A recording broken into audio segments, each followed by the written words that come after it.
আনহার কন্যা হজরত হাফসা রাদিয়াল্লাহু তাআলা আনহার সঙ্গে রাসূলুল্লাহ সাল্লাল্লাহু আলাইহি ওয়াসাল্লামের বিয়ে হলো। উহুদ যুদ্ধের পর হজরত হাফসা রাদিয়াল্লাহু তাআলা আনহার প্রথম স্বামী হুনাইস ইবনে হুজাফা রাদিয়াল্লাহু তাআলা আনহু ইন্তেকাল করেন। অল্প বয়সে স্বামীহারা হয়ে তিনি দুই চোখে অন্ধকার দেখতে লাগলেন। অবশেষে নিরুপায় হয়ে বাবার বাড়িতে এসে আশ্রয় নিলেন, কিন্তু এখানে এসেও তিনি মনে শান্তি পাচ্ছিলেন না। বারবার মনে পড়ছিল প্রিয় স্বামীর স্মৃতি, তার হাসি, তার খুনসুটি এবং তার ভালোবাসার প্রতিটি মুহূর্ত। সবকিছু তাকে পাগল বানিয়ে দিচ্ছিল। তাই একাকী চুপটি মেরে বসে চোখের পানি ফেলতে লাগলেন। হজরত ওমর রাদিয়াল্লাহু তাআলা আনহু আদরের কন্যার এই অবস্থা দেখে সান্ত্বনা দিয়ে বললেন, হাফসা, তুমি তো আমার কলিজার টুকরা মেয়ে, তুমি এমন করলে আমি জীবিত থেকেই মরে যাব। তুমি একটু সাবর করার চেষ্টা করো, এটাই আল্লাহর বিধান। এই বিধান সবাইকে মেনে নিতেই হবে, এমনকি তোমাকেও মেনে নিতে হবে। নিশ্চয়ই আল্লাহ তাআলা তোমাকে এর চেয়ে অতি উত্তম জীবনসঙ্গী মিলিয়ে দেবেন। তিনি তোমাকে এমন প্রতিদান দেবেন যে তুমি সম্পূর্ণরূপে খুশি হয়ে যাবে। কিন্তু কে শোনে কার কথা? হাফসা রাদিয়াল্লাহু তাআলা আনহা তবু কেঁদেই যাচ্ছেন। অবশেষে ওমর রাদিয়াল্লাহু তাআলা আনহু মেয়ের এই অবস্থা সহ্য করতে না পেরে সেখান থেকে চলে আসলেন। অতপর ইদ্দত পালন শেষ হওয়ার পর ওমর রাদিয়াল্লাহু তাআলা আনহু একদিন বিধবা মেয়ের জন্য পাত্র খুঁজতে বের হলেন। চলতে চলতে তিনি উসমান রাদিয়াল্লাহু তাআলা আনহুর কাছে গেলেন, কারণ কিছুদিন হলো তিনি তার স্ত্রী রুকাইয়াকে হারিয়েছেন, তাই তিনিও বেশ বিষণ্ণ ছিলেন। অতপর উসমান রাদিয়াল্লাহু আনহুকে প্রস্তাব দিয়ে বললেন, ভাই উসমান, আপনি যদি চান তাহলে আমার বিধবা মেয়ে হাফসাকে বিয়ে করতে পারেন। তখন উসমান রাদিয়াল্লাহু তাআলা আনহু জবাব দিলেন, আচ্ছা, আপনি যান, আমি বিষয়টি নিয়ে ভেবে দেখব। কয়েকদিন পর একদিন রাস্তায় উসমান রাদিয়াল্লাহু তাআলা আনহুর সাথে দেখা হয়ে গেল। তখন তিনি বিয়ে করবেন না বলে জানিয়ে দিলেন। অতপর ওমর রাদিয়াল্লাহু তাআলা আনহু হজরত আবু বকর সিদ্দিক রাদিয়াল্লাহু তাআলা আনহুর কাছে গিয়ে উপস্থিত হলেন এবং তাকে বললেন, আপনি যদি চান তাহলে আমার মেয়ে হাফসাকে আপনার সঙ্গে বিয়ে দিতে পারি। কিন্তু আবু বকর রাদিয়াল্লাহু তাআলা আনহু এই প্রস্তাবের কোনো উত্তর দিলেন না। এভাবে পরপর উসমান এবং আবু বকর প্রস্তাব ফিরিয়ে দেওয়ায় ওমর রাদিয়াল্লাহু তাআলা আনহু ভারাক্রান্ত মন নিয়ে বাড়িতে ফিরলেন। বাড়িতে গিয়ে ওমর রাদিয়াল্লাহু তাআলা আনহু কষ্টে পাথর হয়ে আল্লাহর কাছে আরজ করলেন, হে আল্লাহ, কি হলো আমার? কেন আমার বন্ধুরা আমাকে ফিরিয়ে দিচ্ছে? কেন তারা আমার সঙ্গে এরূপ আচরণ করছে? অতপর মেয়েকে উদ্দেশ্য করে বললেন, হে আমার মেয়ে, কেন তোমার ব্যাপারে কেউ আগ্রহ দেখাচ্ছে না? কেন তারা ফিরিয়ে দিচ্ছে তোমার প্রস্তাব? কেন তারা তোমার থেকে পালিয়ে বেড়াচ্ছে? তখন অদৃশ্য থেকে আওয়াজ হলো, হে ওমর ইবনুল খাত্তাব, হে আল্লাহর রাসূলের মহান সাহাবী, আপনি থামুন, দয়া করে আপনি থামুন। আপনি এভাবে বলবেন না। আপনার প্রস্তাব কেউ ফিরিয়ে দিতে পারে না। আপনার প্রস্তাব ফিরিয়ে দিতে পারে এমন কারো সাধ্য নেই। আপনি ওমর, আপনি তো সেই ব্যক্তি যার ইসলাম গ্রহণের জন্য আল্লাহ রাসূল সাল্লাল্লাহু আলাইহি ওয়াসাল্লাম দোয়া করেছিলেন। আপনি তো সেই ব্যক্তি যার ইসলাম গ্রহণের সুসংবাদে সাহাবায়ে কেরাম নারায়ে তাকবীর স্লোগান দিয়েছিলেন। সুতরাং আপনাকে কেউ উপেক্ষা করতে পারে না। অবশ্যই এর মধ্যে কল্যাণকর কিছু রয়েছে। অবশ্যই আল্লাহ তাআলা আপনার জন্য এর চেয়ে উত্তম কিছু প্রস্তুত করে রেখেছেন। আপনি তো আপনার মেয়ের জন্য একজন উপযুক্ত পাত্র খোঁজ করছেন, আর আল্লাহ তাআলা আপনার জন্য এমন এক পাত্র প্রস্তুত করেছেন যা আপনি কল্পনাও করতে পারেননি। হে ওমর, হে ইসলামের অতন্দ্র প্রহরী, আল্লাহ তাআলা আপনাকে খুশি করতে চেয়েছেন। আল্লাহ তাআলা কখনো ধৈর্য ধারণকারী মুমিনদের বিনিময় নষ্ট করেন না। আপনি এখানে সেখানে প্রস্তাব দিয়ে ফিরছেন, অথচ আল্লাহ তাআলা আপনার মেয়ের জন্য সর্বসময়ের সবচেয়ে শ্রেষ্ঠ ব্যক্তিকে নির্বাচন করেছেন। আল্লাহ তাআলা এমন এক ব্যক্তিকে আপনার কাছে প্রস্তাব দিয়ে প্রেরণ করবেন যিনি সবার মাঝে শ্রেষ্ঠতর, যার থেকে উত্তম পাত্র এই জমিনে আর কেউ নেই। হে ওমর, তিনি আর কেউ নন, তিনি স্বয়ং আল্লাহর রাসূল সাল্লাল্লাহু আলাইহি ওয়াসাল্লাম। হযরত ওমর রাদিয়াল্লাহু তাআলা আনহু এই কথা শুনে স্তব্ধ হয়ে গেলেন। খুশিতে তিনি বাকরুদ্ধ হয়ে গেলেন। অতপর আবারও আওয়াজ এলো, সুসংবাদ গ্রহণ করুন। হে ওমরের কন্যা, আনন্দের বার্তা অপেক্ষা করছে আপনার জন্য। আল্লাহ তাআলা আপনার জন্য এমন এক ব্যক্তিকে নির্বাচন করবেন যিনি আপনার আখি যুগল শীতল করে দেবেন। নিশ্চয়ই তা আপনার জন্য এক উত্তম সংবাদ, কারণ আপনি এমন এক ব্যক্তির প্রিয়তমা স্ত্রী হতে যাচ্ছেন যার জন্য গোটা সৃষ্টিকুল পাগল পারা। পরের দিন ওমর রাদিয়াল্লাহু তাআলা আনহু রাসূল সাল্লাল্লাহু আলাইহি ওয়াসাল্লামের কাছে তাশরিফ নিলেন এবং তার কষ্টের কথা জানালেন। তিনি বললেন, উসমান এবং আবু বকরের কাছে আমার মেয়ের প্রস্তাব দেওয়ার পর তারা ফিরিয়ে দিয়েছে। তাদের এই আচরণে আমি খুবই ব্যথিত হয়েছি। ওমরের মুখে সবকিছু শুনে রাসূলুল্লাহ সাল্লাল্লাহু আলাইহি ওয়াসাল্লাম বললেন, হে ওমর, আমি কি তোমাকে এমন এক সন্ধান দিব যা তোমার জন্য উসমানের চেয়ে উত্তম হবে এবং উসমানের জন্যও হবে তোমার চেয়ে উত্তম? উত্তরে ওমর রাদিয়াল্লাহু তাআলা আনহু বললেন, ইয়া রাসূলুল্লাহ, অবশ্যই বলুন। তখন রাসূলুল্লাহ সাল্লাল্লাহু আলাইহি ওয়াসাল্লাম বললেন, আমি হাফসার জন্য প্রস্তাব দিচ্ছি আর উসমানকে প্রস্তাব দিচ্ছি আমার মেয়ে উম্মে কুলসুমের ব্যাপারে। অর্থাৎ আমি তোমার মেয়েকে বিয়ে করব আর উসমান বিয়ে করবে আমার মেয়ে কুলসুমকে। এই প্রস্তাব শুনে ওমর রাদিয়াল্লাহু তাআলা আনহু আনন্দচিত্তে গ্রহণ করে নিলেন। অতপর উভয় বিয়ে সুন্দরভাবে সম্পন্ন হল। আল্লাহর রাসূল সাল্লাল্লাহু আলাইহি ওয়াসাল্লামের সঙ্গে ওমরের কন্যা হাফসার বিয়ে হল এবং উসমানের সঙ্গে রাসূল কন্যা উম্মে কুলসুমের বিয়ে হল। বিয়ের পর একদিন আবু বকর রাদিয়াল্লাহু তাআলা আনহুর সাথে ওমর রাদিয়াল্লাহু তাআলা আনহুর সাক্ষাৎ হয়ে গেল। তখন কুশল বিনিময়ের পর আবু বকর রাদিয়াল্লাহু তাআলা আনহু বললেন, ভাই ওমর, আমি আপনার প্রস্তাব ফিরিয়ে দেওয়াতে আপনি কষ্ট পেয়েছিলেন হয়তো। তখন ওমর রাদিয়াল্লাহু তাআলা আনহু বললেন, হ্যাঁ তা তো বটেই, কষ্ট তো পাওয়ারই কথা। তখন আবু বকর রাদিয়াল্লাহু তাআলা আনহু বললেন, আপনার প্রস্তাব ফিরিয়ে দেওয়ার পেছনে আমার ব্যক্তিগত কোনো কারণ ছিল না। আসলে একদিন আমি রাসূলুল্লাহ সাল্লাল্লাহু আলাইহি ওয়াসাল্লামকে হাফসার বিয়ের ব্যাপারে আলোচনা করতে শুনেছিলাম, কিন্তু তখনই বিষয়টি আপনাকে জানানো ভালো মনে করিনি। আল্লাহর রাসূল হাফসাকে বিয়ে না করলে অবশ্যই আমি তাকে বিয়ে করতাম। এদিকে হাফসা রাদিয়াল্লাহু তাআলা আনহা নবী করিম সাল্লাল্লাহু আলাইহি ওয়াসাল্লামের ঘরে মহা সুখ স্বাচ্ছন্দ্যে সংসার করতে লাগলেন। কিন্তু এই সুখের সংসারে মাঝে মধ্যেই ঝামেলা তৈরি হতো তার রাগী স্বভাবের কারণে। কিন্তু রাসূলুল্লাহ সাল্লাল্লাহু আলাইহি ওয়াসাল্লাম তার প্রতি কোনো ধরনের কঠিন আচরণ করতেন না, কারণ রাগী মেয়েদের আচরণ মাঝে মধ্যে কঠিন হলেও তাদের ভালোবাসা প্রচণ্ড গভীর হয়। একদিন হযরত ওমর রাদিয়াল্লাহু তাআলা আনহু তার নিজের বাড়িতে কি এক বিষয় নিয়ে গভীরভাবে চিন্তামগ্ন ছিলেন। তখন তার স্ত্রী এসে বললেন, কি ভাবছেন এত? হযরত ওমর রাদিয়াল্লাহু তাআলা আনহু বললেন, এটা নিয়ে তোমাকে এত ভাবতে হবে না। তখন স্ত্রী বললেন, আমার কথা আপনার ভালো লাগছে না তাই তো? হাফসাকে গিয়ে দেখুন রাসূলুল্লাহ সাল্লাল্লাহু আলাইহি ওয়াসাল্লামের সাথে সে কেমন কথা কাটাকাটি করে। এটা শুনে ওমর রাদিয়াল্লাহু তাআলা আনহু হাফসার ঘরে গিয়ে উপস্থিত হলেন এবং জিজ্ঞেস করলেন, তুমি নাকি রাসূলের সঙ্গে তর্ক বিতর্ক করো? তখন হাফসা রাদিয়াল্লাহু তাআলা আনহা জবাব দিলেন, এরকম তো কখনো কখনো হয়েই যায়। তখন ওমর রাদিয়াল্লাহু তাআলা আনহু বললেন, সাবধান, আর কখনো এমন করবে না। আর তুমি এই কথাও কখনো ভাববে না যে রাসূলুল্লাহ সাল্লাল্লাহু আলাইহি ওয়াসাল্লাম তোমার রূপে মুগ্ধ, বরং সর্বাবস্থায় তার ইচ্ছা এবং সন্তুষ্টিকে মেনে নিবে। আরেকদিন ওমর রাদিয়াল্লাহু তাআলা আনহু হাফসার বাড়িতে এসে দেখলেন তার আদরের কন্যা রাসূলুল্লাহ সাল্লাল্লাহু আলাইহি ওয়াসাল্লামের সাথে তর্ক বিতর্ক করছে। এই দৃশ্য দেখে ওমর রাদিয়াল্লাহু তাআলা আনহু রেগে আগুন হয়ে গেলেন, কন্যাকে প্রহার করতে উদ্যত হলেন। তখন মহানবী সাল্লাল্লাহু আলাইহি ওয়াসাল্লাম দুজনের মাঝখানে দাঁড়ালেন। তখন ওমর রাদিয়াল্লাহু তাআলা আনহু লজ্জিত হয়ে মেয়েকে শাসালেন এবং উচ্চ স্বরে বললেন, খবরদার, রাসূলুল্লাহ সাল্লাল্লাহু আলাইহি ওয়াসাল্লামের কথার পিঠে এভাবে কথা বলবে না। তুমি কি জয়নাবের মতো সুন্দর না আয়েশার মতো ভাগ্যবতী? এই বলে ওমর রাদিয়াল্লাহু তাআলা আনহু সেখান থেকে চলে গেলেন। তখন মহানবী সাল্লাল্লাহু আলাইহি ওয়াসাল্লাম বললেন, হাফসা, দেখলে তো তোমাকে কিভাবে রক্ষা করলাম? একদিন নবী করিম সাল্লাল্লাহু আলাইহি ওয়াসাল্লাম আম্মাজান হাফসা রাদিয়াল্লাহু তাআলা আনহার ঘরে আসলেন, কিন্তু হাফসা রাদিয়াল্লাহু তাআলা আনহা তখন ঘরে ছিলেন না, কোনো এক প্রয়োজনে তিনি বাহিরে ছিলেন। তাই আল্লাহ রাসূল সাল্লাল্লাহু আলাইহি ওয়াসাল্লাম একাকিত্ব এবং নিঃসঙ্গতা দূর করার জন্য উম্মুল মুমিনিন মারিয়া কিপ্তিয়া রাদিয়াল্লাহু তাআলা আনহাকে তার কাছে ডেকে আনলেন। অতঃপর হাফসার বিছানায় বসে রাসূলুল্লাহ সাল্লাল্লাহু আলাইহি ওয়াসাল্লাম মারিয়া কিপ্তিয়ার সঙ্গে কিছুটা একান্ত সময় কাটান, তার সাথে খুনসুটি করেন। এমন সময় হাফসা রাদিয়াল্লাহু তাআলা আনহা ঘরে এসে তার বিছানায় মারিয়া কিপ্তিয়াকে দেখে মারাত্মক রেগে গেলেন। স্ত্রী হিসেবে তিনি নবী করিম সাল্লাল্লাহু আলাইহি ওয়াসাল্লামের সঙ্গে অভিমান করলেন এবং রাগের মাথায় অনেক তিক্ত কথাও বলে ফেললেন। স্ত্রীর রেগে যাওয়ায় নবী করিম সাল্লাল্লাহু আলাইহি ওয়াসাল্লাম তার অভিমান ভাঙাতে আদরে কণ্ঠে বললেন, হে হাফসা, আল্লাহর কসম, তুমি চাইলে আমি মারিয়া কিপ্তিয়ার সঙ্গে আর কখনো মিলিত হব না, তবুও আমি তোমার হাসি মুখ দেখতে চাই।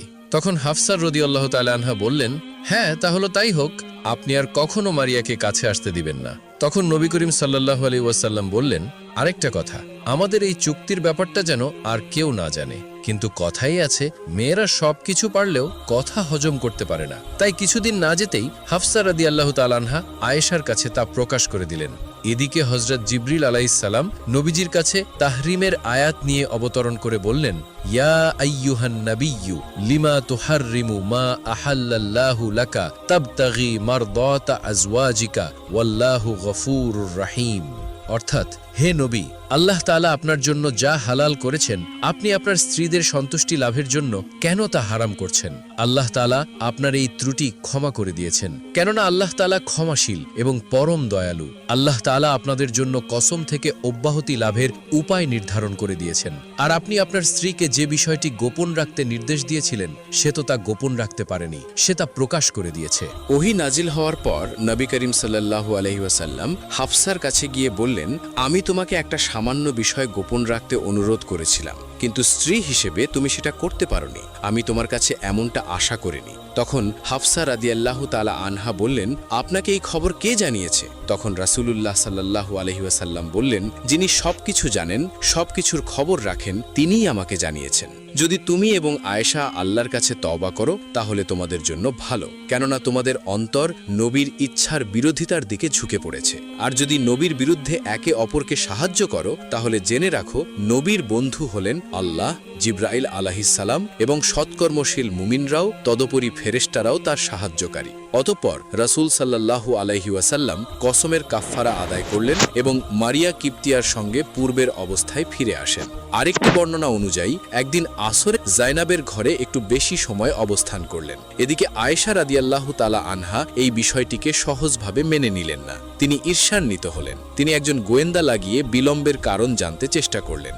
অতঃপর গোয়েন্দা এসে সংবাদ দিল, কোনো এক মহিলা হাদিয়া হিসেবে জাইনাবের কাছে কিছু মধু পাঠিয়েছে। এই মধু জাইনাব নবীজিকে পান করতে দিয়েছিলেন, আর নবীজি প্রিয় খাবার পেয়ে সেখানে একটু বেশি সময় কাটিয়েছেন। তাই আয়েশা রাদিয়াল্লাহু তাআলা আনহা মনে মনে ঠিক করলেন এর একটা বিহিত করতেই হবে।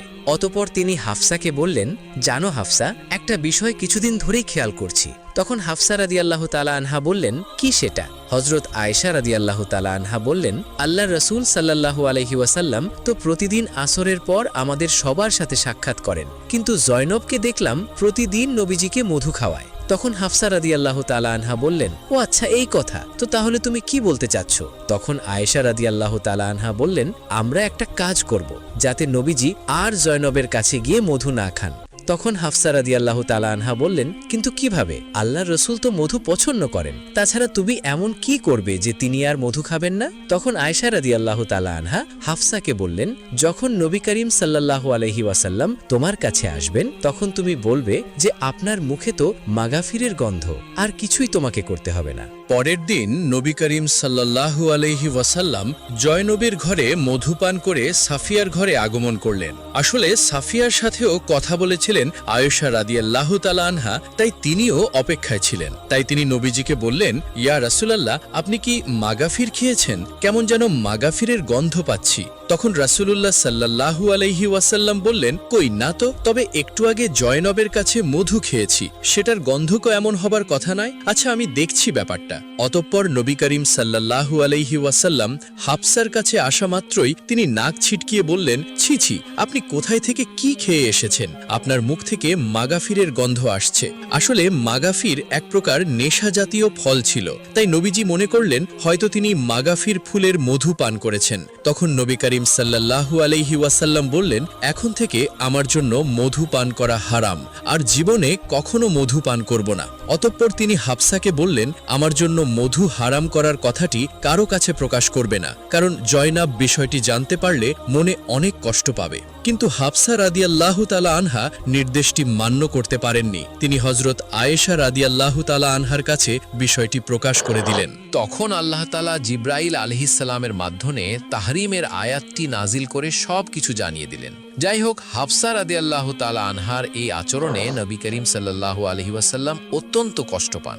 এমনকি এই ঘটনার জেরে নবী করিম সাল্লাল্লাহু আলাইহি ওয়াসাল্লাম হাফসাকে এক তালাক দিয়ে দেন। তালাক পেয়ে হাফসা রাদিয়াল্লাহু তাআলা আনহা মাটিতে বসে পড়লেন। তিনি কি করবেন কিছুই ভেবে পাচ্ছিলেন না। এদিকে মেয়ের তালাকের খবর যখন ওমর রাদিয়াল্লাহু তাআলা আনহুর কাছে আসলো তখন তিনিও হতভম্ব হয়ে গেলেন। তিনি হতাশ হয়ে বললেন, হায়, ওমরের বংশে এটা কি হয়ে গেল? আল্লাহ তাআলা কি ওমর এবং তার মেয়ের পরিণতির কথা ভাবলেন না? অতঃপর ওমর রাদিয়াল্লাহু তাআলা আনহু কন্যা হাফসার বাড়িতে দৌড়ে আসলেন।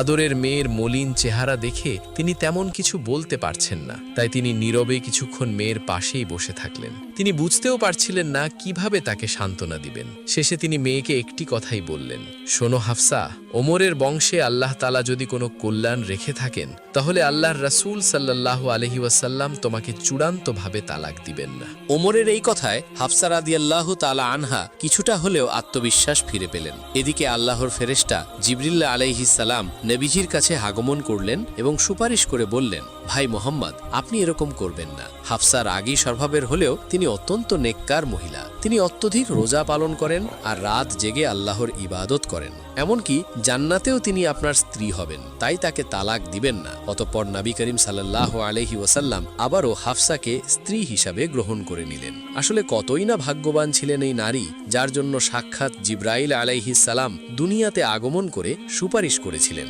আরেকদিন হযরত হাফসা রাদিয়াল্লাহু তাআলা আনহা এবং অন্যান্য নবী পত্নীগণ একজোট হয়ে রাসূলুল্লাহ সাল্লাল্লাহু আলাইহি ওয়াসাল্লামের কাছে আবেদন করলেন, হে আল্লাহর রাসূল, আল্লাহ তাআলা এখন আপনার হাতে গনিমতের অনেক মাল দিয়েছেন, তাই এখন থেকে আমাদের খোরপশ বাড়িয়ে দিতে হবে। এই আবেদনে রাসূল সাল্লাল্লাহু আলাইহি ওয়াসাল্লাম অত্যন্ত ব্যথিত হলেন, কারণ নবী পত্নীগণ বিলাসী জীবনযাপন করবেন এটা তিনি কল্পনাও করতে পারছিলেন না। তাই নবী করিম সাল্লাল্লাহু আলাইহি ওয়াসাল্লাম 1 মাস স্ত্রী সঙ্গ থেকে দূরে থাকার সিদ্ধান্ত নিলেন এবং আলাদা একটি ঘরে তিনি একা বসবাস করতে লাগলেন। এদিকে মুনাফিকরা মানুষের কাছে রটিয়ে দিল রাসূলুল্লাহ সাল্লাল্লাহু আলাইহি ওয়াসাল্লাম তার সকল স্ত্রীগণকে তালাক দিয়েছেন। এই খবর শুনে ওমর রাদিয়াল্লাহু তাআলা আনহু দৌড়ে নবীজির কাছে গিয়ে বললেন, হে আল্লাহর হাবিব, আপনি কি আপনার পত্নীদেরকে তালাক দিয়েছেন? তখন নবী করিম সাল্লাল্লাহু আলাইহি ওয়াসাল্লাম বললেন, না, আমি তাদেরকে তালাক দেইনি, তবে তাদেরকে এই অধিকার দিয়েছি যে তারা চাইলে চলে যেতে পারবে। এই কথা শুনে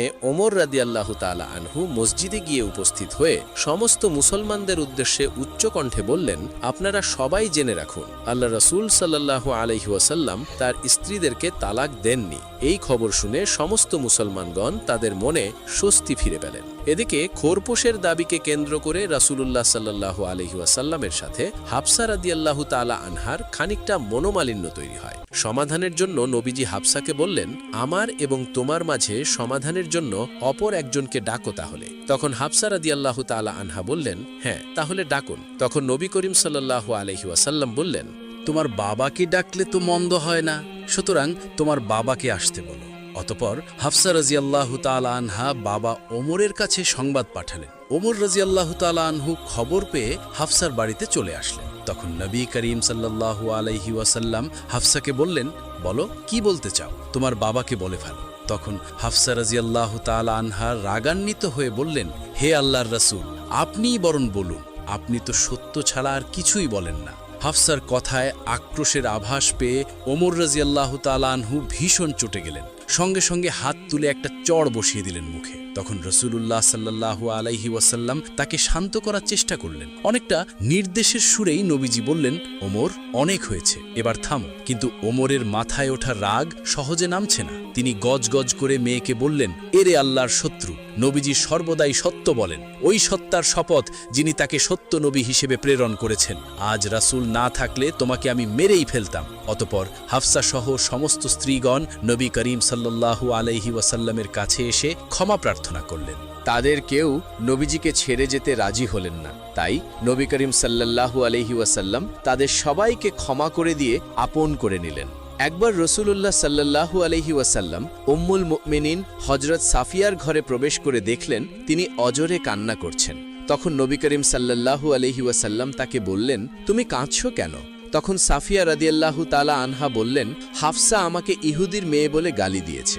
তখন নবী করিম সাল্লাল্লাহু আলাইহি ওয়াসাল্লাম হাফসাকে ডেকে এনে বললেন, হাফসা, তুমি আল্লাহ তাআলাকে ভয় করো। আর আম্মাজান সাফিয়াকে বললেন, তুমি নবী হারুনের বংশধর, সে সম্পর্কে তিনি তোমার পূর্ব পিতা, আর নবী মুসা আলাইহিস সালাম তোমার পিতৃব্য। তাছাড়া তুমি একজন নবীর স্ত্রী। হাফসা তোমার থেকে কোন দিক থেকে শ্রেষ্ঠ বলো তো? ফলে সাফিয়া রাদিয়াল্লাহু তাআলা আনহা অত্যন্ত খুশি হয়ে গেলেন। একবার হযরত ওমর রাদিয়াল্লাহু আনহু সফরে বের হয়েছিলেন। দীর্ঘদিন যাবৎ পথ চলার ফলে পথিমধ্যে তার খাদ্য ও রসদ ফুরিয়ে যায়। তিনি বেশ কিছু দূর যাওয়ার পর দেখলেন মাঠে একদল বকরি ঘাস খাচ্ছে। তখনকার দিনে আরবদের প্রথা কথা ছিল যে তারা মেহমানদারির খাতিরে মুসাফির পথিকদের বিনামূল্যে দুধ পান করাতো। সেই মতে তিনি রাখালের কাছে গিয়ে বললেন, ভাই, আমি তো মুসাফির, আমার খাদ্য রসদ ফুরিয়ে গেছে, তাই তুমি আমাকে তোমার বকরির একটু দুধ পান করাও। হজরত ওমর রাদিয়াল্লাহু আনহু এর কথা শুনে রাখাল বলল, আপনি মুসাফির, আপনাকে আমি অবশ্যই দুধ দিতাম, কিন্তু সমস্যা হলো বকরিগুলো আমার নয়, এগুলোর মালিক অন্য এক ব্যক্তি, আমি এগুলোর রাখাল মাত্র। এজন্য বকরিগুলো আমার কাছে আমানত, আর তার দুধও আমার কাছে আমানত। সুতরাং শরীয়তের বিধান অনুযায়ী আমার পক্ষে এ দুধ আপনাকে দেওয়া জায়েজ নয়। হজরত ওমর রাদিয়াল্লাহু আনহু রাখালের সততার বাস্তবতা যাচাই করার জন্য বললেন, দেখো ভাই, আমি তোমাকে একটি বুদ্ধি দিই, এতে তোমারও লাভ হবে আর আমারও লাভ হবে। এক কাজ করো, তুমি একটি বকরি আমার কাছে বিক্রি করে দাও, যা মূল্য হয় আমি তা তোমাকে দিয়ে দেব। একদিকে তুমিও টাকা পেয়ে যাবে, আর অন্যদিকে আমিও বকরি থেকে দুধ খেতে পারবো। আর মালিককে বলবে একটি বকরি নেকড়ে খেয়ে ফেলেছে।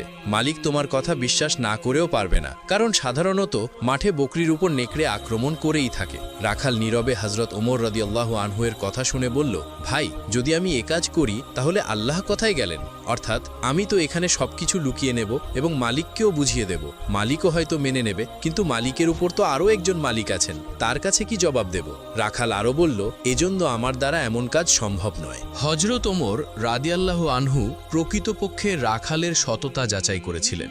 যখন রাখালের মাঝে পূর্ণ সততা পেলেন, তখন বললেন, যতক্ষণ পর্যন্ত তোমার মতো মানুষ এ পৃথিবীর বুকে বেঁচে থাকবে, ততক্ষণ পর্যন্ত কোনো জালিম অন্য লোকের ওপর জুলুম করতে পারবে না। কারণ যতক্ষণ পর্যন্ত মনে আল্লাহর ভয়, আখেরাতের চিন্তা এবং আল্লাহর সামনে উপস্থিত হওয়ার অনুভূতি থাকবে, ততক্ষণ পর্যন্ত অন্যায় ও অবিচার চলতে পারে না।